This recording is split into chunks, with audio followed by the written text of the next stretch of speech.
Okay, नमस्कार दोस्तों। आज है दिनांक 17 जुलाई और 17 जुलाई तक एग्जाम के पॉइंट ऑफ व्यू से जितनी भी इंपॉर्टेंट अपडेट्स है वो हम यहाँ पर देख लेते हैं। तो फर्स्ट वन इज गांधी स्मृति और दर्शन स्मृति के हिंदी भाषा की मैगजीन अंतिम जंग के जून संस्करण में किसको कवर पेज में दर्शाया गया है? ऑप्शन आर महात्मा गांधी, वीर सावरकर, सुभाष चंद्र बोस या इनमें से कोई नहीं। तो friends, correct answer is Veer Savarkar.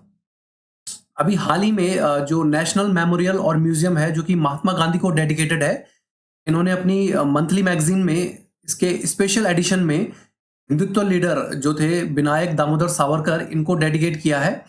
और राइटर्स द्वारा इन पर जो आर्टिकल है इसमें इनको देशभक्त सावरकर के नाम से इन पे आर्टिकल लिखा गया है। आप यहाँ पर पिक्चर में भी देख सकते हैं। अब इनसे रिलेटेड कुछ इंपॉर्टेंट पॉइंट्स हैं, जैसे विनायक दामोदर सावरकर ने अभिनव भारत नामक एक क्रांतिकारी संगठन की स्थापना की थी। इन्होंने 1857 ईस्वी की क्रांति को आजादी की पहली लड़ाई बताया था। और इनकी एक पुस्तक थी the war of Indian independent 1857, जो कि प्रकाशन से पूर्व ही ब्रिटिश सरकार द्वारा जब्त कर ली गई थी। और इन्होंने बाल गंगाधर तिलक को अपना राजनीतिक गुरु माना था। 1937 में ये अखिल भारतीय हिंदू महासभा के अहमदाबाद में हुए 1970 के अध्यक्ष चुने गए थे। नेक्स्ट क्वेश्चन इज, इनमें से किस राज्य के लोगों ने वट वृक्ष को बचाने के लिए उसे जियो टैग प्रदान किया है? Option are Andhra Pradesh, Kerala, Karnataka, Telangana.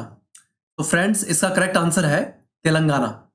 अब यहां पर आप पिक्चर में भी देख सकते हो, ये लगभग हैदराबाद से लगभग 22 किलोमीटर की दूरी पर एक प्लेस है जहां पर वट वृक्ष यानी कि बरगद के जो पेड़ है उसकी पूरी की पूरी एक रो है।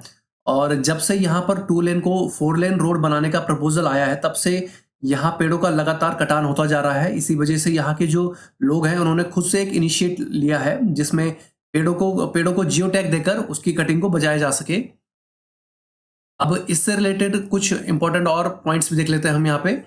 जो जियो टैग है, तो भारत में दार्जिलिंग चाय है, इसको वर्ष 2004 में जीआई टैग मिला था। सबसे पहले ये भारतीय उत्पाद था जिसको जीआई टैग मिला था। भारत में जीआई टैग जो है, जीआई टैग अधिनियम 1999 के द्वारा दिया जाता है। और जीआई टैग की जो समय सीमा होती है वो 10 वर्ष की होती है, जिसके बाद इसका जो है रिन्यू किया जाना इसको जरूरी है। नेक्स्ट क्वेश्चन इज, इनमें से किस भारतीय शहर को संघाई सहयोग संगठन ने पहला सांस्कृतिक व पर्यटन राजधानी घोषित किया है?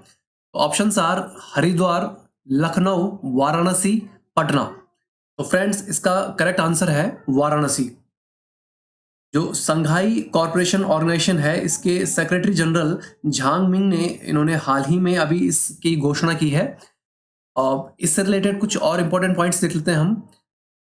वाराणसी को काशी और बनारस इन दोनों नामों से ही जाना जाता है। और तुलसीदास द्वारा रामचरितमानस की जो रचना है वो वाराणसी में ही की गई थी। बहुत ही फेमस इनका जो ये काव्य है रामचरितमानस, और कई बार एग्जाम में भी पूछा जा चुका है। वाराणसी स्थित बनारस हिंदू विश्वविद्यालय की स्थापना 1916 में हुई थी। और इसकी स्थापना पंडित मदन मोहन मालवीय, एनी बेसेंट और सुंदरलाल ने संयुक्त रूप से की थी। नेक्स्ट क्वेश्चन इज, यूरोपीय संघ ने किस देश को मीडिया की आजादी व सॉरी यहाँ पर एलजीबीटी भी होगा, एलजीबीटी मुद्दे पर प्रतिबंधित नियम को यूरोपीय संघ की उच्च अदालत में चुनौती दी है? Friends, correct options are France, Hungary, Ireland, Scotland. उसका करेक्ट आंसर होगा हंगरी। हंगरी की जो राइट विंग गवर्निंग पार्टी है, इन्होंने एक रेस्ट्रिक्टिव लॉ यहाँ पे इम्पोज किया है, जिसकी वजह से ईयू ने, जो यूरोपियन यूनियन है, इन्होंने जो यूनियन की हाईएस्ट कोर्ट है इसमें इस मामले को चैलेंज किया है। हंगरी एक यूरोपीय यूनियन का एक मेंबर देश है। अब यूरोपीय यूनियन से रिलेटेड कुछ इंपॉर्टेंट पॉइंट्स हम यहाँ पर देख लेते हैं। यूरोपीय संघ की स्थापना 1951 में 6 देशों Belgium, Germany, France, Italy, Luxembourg व नीदरलैंड ने मिलकर की थी। वर्तमान में यूरोपीय संघ में कुल 27 देश है। इसमें पहले 28 देश है, लेकिन यूनाइटेड किंगडम के अलग होने के बाद अब इसमें कुल 27 देश है। और इन 27 देशों में से 19 देशों की जो आधिकारिक मुद्रा है वो यूरो है। और यूनाइटेड किंगडम जनवरी 2020 में यूरोपीय संघ से अलग हो गया था। नेक्स्ट क्वेश्चन इज, इनमें से किसने बेंगलुरु के बॉस्क परिसर में देश का पहला प्राइवेट 5G नेटवर्क लगाया है? तो options are Reliance Jio, Bharti Airtel, Tata network या इनमें से कोई नहीं। तो फ्रेंड्स, इसका जो करेक्ट आंसर है वो है आपका भारती एयरटेल। भारती एयरटेल के चेयरमैन आप यहाँ पर देख सकते हैं, सुनील मित्तल हैं। भारती एयरटेल ने फ्राइडे को इसके सक्सेसफुली ट्रायल और डिप्लॉयमेंट की घोषणा की है। बेंगलोर में बॉस्क ऑटोमोटिव इलेक्ट्रॉनिक्स इंडिया के परिसर में इन्होंने ये अपना पहला प्राइवेट 5G नेटवर्क लगाया है। अब इस टॉपिक से रिलेटेड कुछ इंपॉर्टेंट पॉइंट्स है वो हम यहाँ पर देख लेते हैं। 5G जो तकनीक है, इसका इस्तेमाल करने वाला पहला देश दक्षिण कोरिया है और 5G तकनीक सबसे पहले जुलाई 2016 में पहचान में आई थी। 5G जो तकनीक है, इसको 3GPP यानी कि थर्ड जनरेशन पार्टनरशिप प्रोजेक्ट ने विकसित किया है। नेक्स्ट क्वेश्चन इज, इनमें से किस 1912 के ओलंपिक गोल्ड मेडल विजेता खिलाड़ी के पदक पर लगे प्रतिबंध को हाल ही में बहाल कर दिया गया है? Options are Jim Thorpe, Charlie Edward, Henry Edward, Jim Edward. तो फ्रेंड्स, इसका करेक्ट आंसर है जिम थॉर्पे। ये एक अमेरिकी एथलीट थे जिनसे लगभग 110 साल के बाद ये फैसला जो है वापस लिया गया है। इनसे मतलब एक छोटे से नियम की वजह से इनसे गोल्ड मेडल को छीन लिया गया था और अब जाकर 110 साल के बाद ये फैसला जो है वापस लिया गया है। तो अब कुछ इस टॉपिक से रिलेटेड कुछ इंपॉर्टेंट पॉइंट्स है वो यहाँ पर देख लेते हैं हम।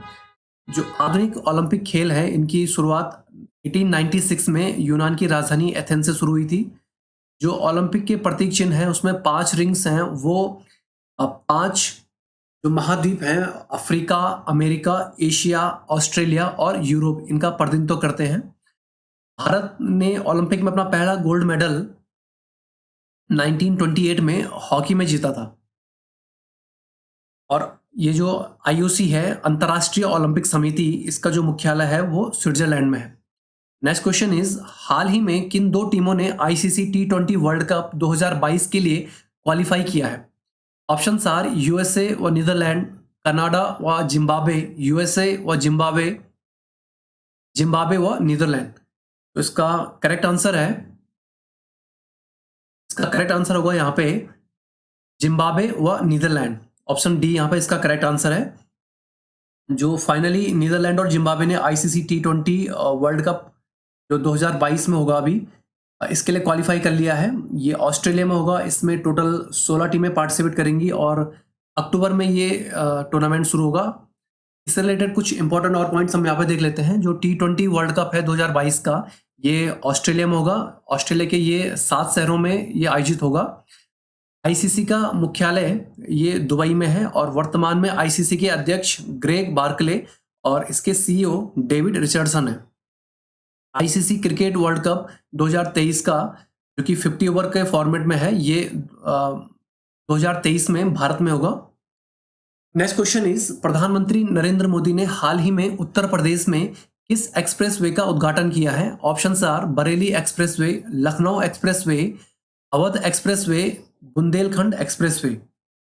तो फ्रेंड्स, इसका करेक्ट आंसर है बुंदेलखंड एक्सप्रेसवे। या आप पिक्चर में भी देख सकते हो यहाँ पे बुंदेलखंड एक्सप्रेसवे। ये एक्सप्रेसवे उत्तर प्रदेश के 7 डिस्ट्रिक्ट से होकर गुजरेगा और लगभग 296 किलोमीटर लंबे इस एक्सप्रेसवे को बनाने में 28 महीने का समय इसमें लगा था। अब इस टॉपिक से रिलेटेड कुछ और पॉइंट्स हम यहाँ पे देख लेते हैं।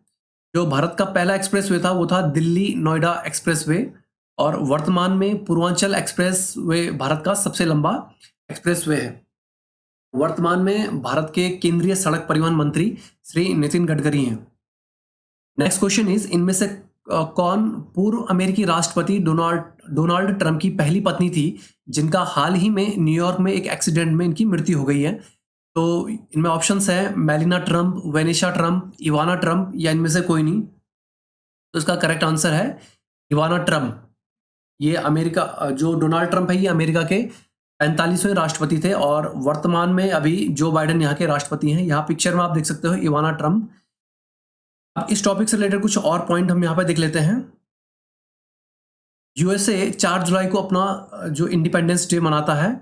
USA की राजधानी वॉशिंगटन DC है और यहाँ की मुद्रा US डॉलर है। यहाँ के जो राष्ट्रपति होते हैं उनका कार्यकाल 4 वर्ष का होता है। USA के जो प्रथम राष्ट्रपति थे वो थे जॉर्ज वॉशिंगटन और वर्तमान में USA के राष्ट्रपति जो बाइडेन है।